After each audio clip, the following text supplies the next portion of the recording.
So here we are, the amazing Celebration Square. This is where all the multicultural festivals and events take place, right here. I love coming here. Yeah, thanks for bringing us here, Grandpa. Such a big city now. So many towers around us. And over there, the absolute towers, which some people call the Marilyn Monroe Towers. Mississauga has changed so much over the years. How? Well, right here, where we're standing, was a farm at one point. Just imagine all these buildings gone. Fields as far as the eye can see. Cows, barns, farmhouses, horse-driven carriages to get around. So much different than today.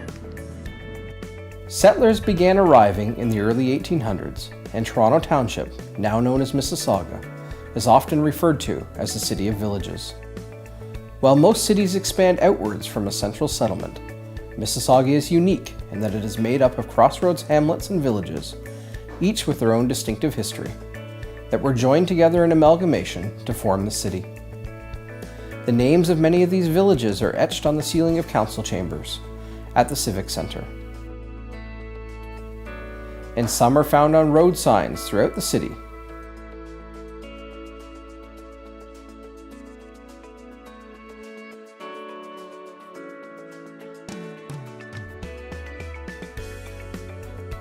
Beyond these small villages, Mississauga was largely farmland, up until the advent of the automobile and paved roads, which would become the catalyst for suburban development.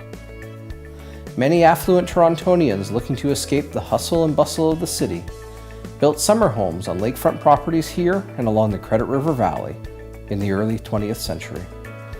Founded in 1886, Lauren Park Estates was originally a cottage destination for wealthy Toronto residents seeking to escape the city in the hot summer months.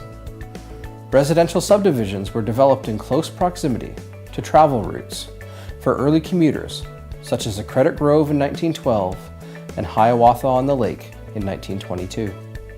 Early industrial and commercial growth added to the influx of residents, increasing the cultural diversity of historic Mississauga. The first paved highway project in Ontario was Lakeshore Road, which was paved from Toronto to Hamilton between 1914 and 1916. Also in 1916, the electric radial railway laid its tracks along Lakeshore Road, connecting Port Credit to Toronto. Just over a decade later, a new transportation network, the Queen Elizabeth Way, blazed a trail through historic Mississauga, forever changing the way in which people traveled through the area.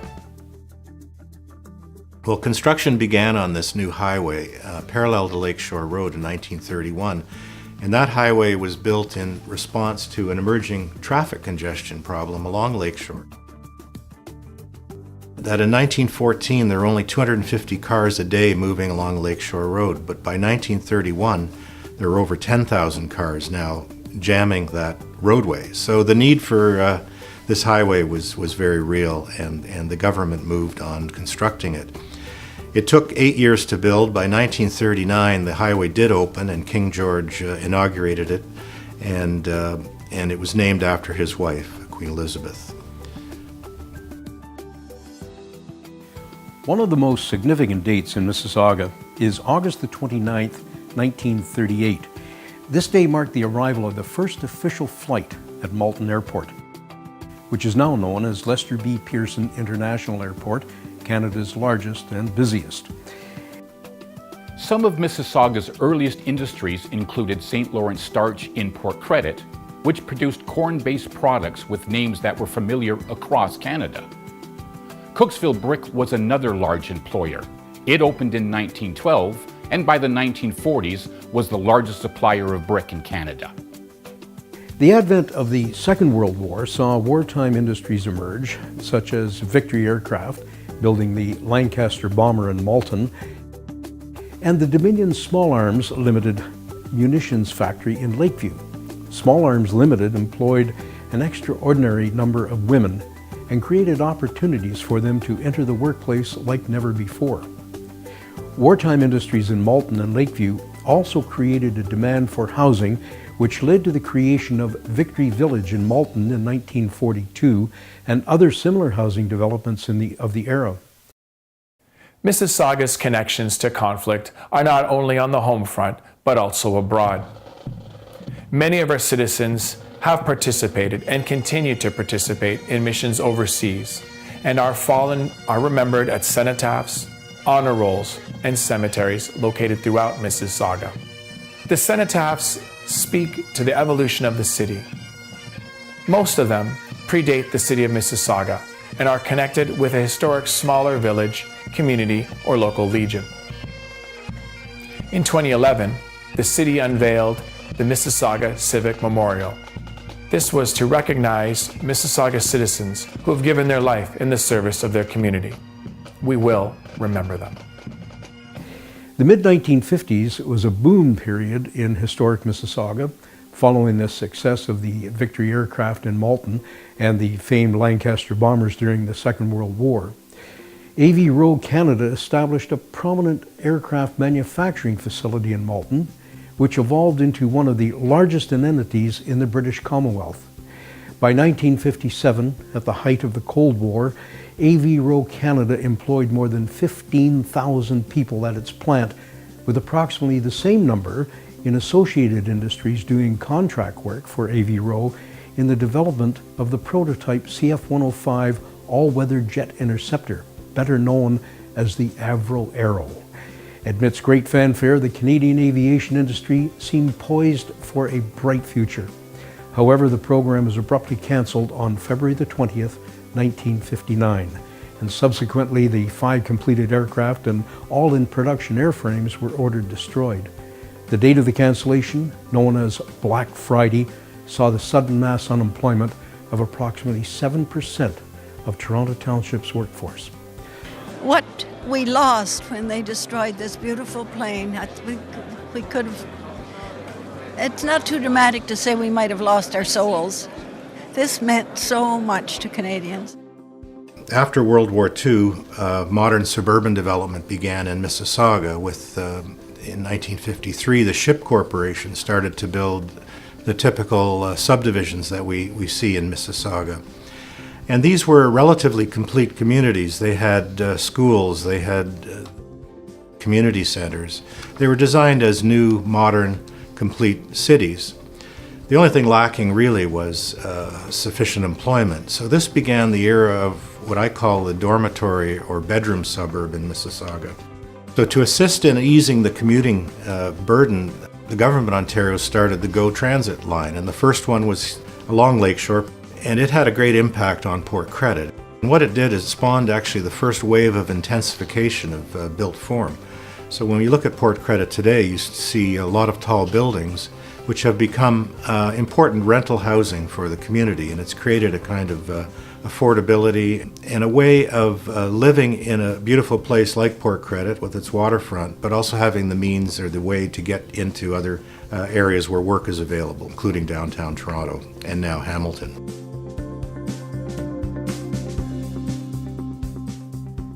With population growth and improvement in transportation, industries were attracted to Mississauga. Technological innovation also came to Mississauga, such as the renowned Sheridan Park Research Community, founded in 1965. This 340-acre park is completely devoted to industrial research and development and is one of the few research communities in the world initiated and built entirely by industry. Today, Mississauga is also home to numerous Fortune 500 head offices. That leads to the story of the two Torontos and how Mississauga got its name. Yeah, I sort of got confused when you were calling Mississauga Toronto Township. That's because that's what it was called before it became Mississauga. No way. When the British Crown purchased the Mississauga tract in 1805, the area was given the name Toronto Township. Today's Toronto was known as York at the time, so there was no confusion. York was renamed Toronto in 1834, and so the two Torontos lived side by side until 1967, when our township made plans to incorporate as a city. This forced Toronto Township to select a new name, even though we had legal title to the original name Toronto. In 1965, residents were asked to submit names for the new town. 2,763 people submitted 889 different names. Had submissions been halted after 1 week, Mississauga today might have been named Green Acres. At a June 1966 meeting, Township Council narrowed these down to 2 names, which were to appear on the ballot in the December 1967 municipal election. These were Mississauga and Sheridan. The overwhelming favorite on election day was Mississauga, which beat Sheridan 11,796 to 4,311. The name Mississauga honors the First Nations people who lived here before the first settlers arrived. On January 1st, 1968, Mississauga was born. Township Council wished to get permission to use the name Mississauga from the Mississaugas of the New Credit First Nation. In late 1967, Reeve Robert Speck and representatives from Toronto Township traveled to New Credit, where they met with the Band Council and Mississauga Chief Fred King. A friendship was formed between Reeve, Bob Speck, and Chief Fred King. And during the New Year's Day festivities in 1968 at Mississauga's Town Hall, Chief King was presented with the first ceremonial key to the town, and he was declared the first citizen of the town of Mississauga. This connection marked the beginning stages of a long friendship between the Mississaugas of the Credit First Nations and the city of Mississauga. As Mississauga grew, there were milestone events which shaped the city, including 4 large disasters, which many residents of the city remember clearly. Hurricane Hazel, the storm, on October 15, 1954. The Malton gas explosion of October 25, 1969. The Texaco refinery fire in Port Credit on October 2, 1978. And the Mississauga train derailment and evacuation on November 10, 1979. Each of these events brought challenges to the emergency response measures and to the elected representatives of the young city. Hazel McCallion served as mayor of Mississauga for 36 years. Nicknamed Hurricane Hazel, she was first elected mayor in 1978 and had been in office only a few short months when the 1979 train derailment occurred, when a Canadian Pacific train carrying toxic chemicals derailed at Mavis Road.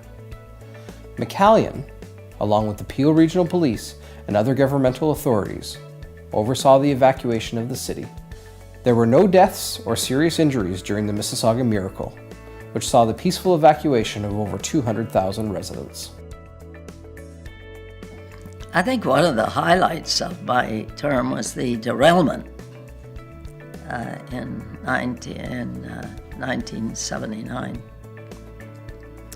It was a fantastic experience. I had only been mayor a year, and I can assure you that that was a challenge, a major challenge. But again, with a team approach of the province assisting us, and the wonderful work done by the police department and the fire department, that we were able to deal with a major disaster in a very effective way in which everybody was cared for, and it was the largest evacuation in the history of North America at the time. You know, lots of history can be seen right here. What do you mean? The architect designed this city center for a reason.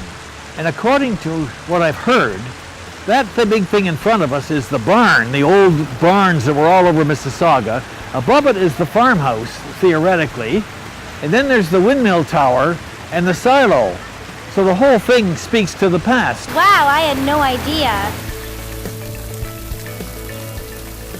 In Mississauga, the many languages, customs, and traditions contribute to its newer heritage and ever-evolving story. Because people have come to Mississauga from all over the world, it's now home to a wide array of cultural and religious centers and places of worship, reflecting this diversity. We have so many places to enjoy in Mississauga. Bruckner Rhododendron Gardens, the Column Trail, Arundel Park, Korea Park, Rattray Marsh, Riverwood, and the Waterfront Trail.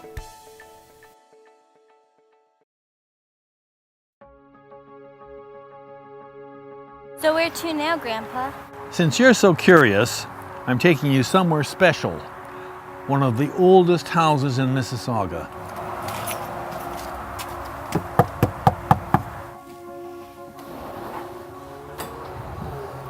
Hi, welcome to the Grange and welcome to Heritage Mississauga, the place to come to learn about the history and heritage of our city. Our city is a dynamic city comprised of many layers. Historic villages, significant landscapes, vibrant and diverse cultures, all located within a modern urban setting. Mississauga is Canada's 6th largest city with over 700,000 residents. It is still a young city whose cultural identity continues to unfold.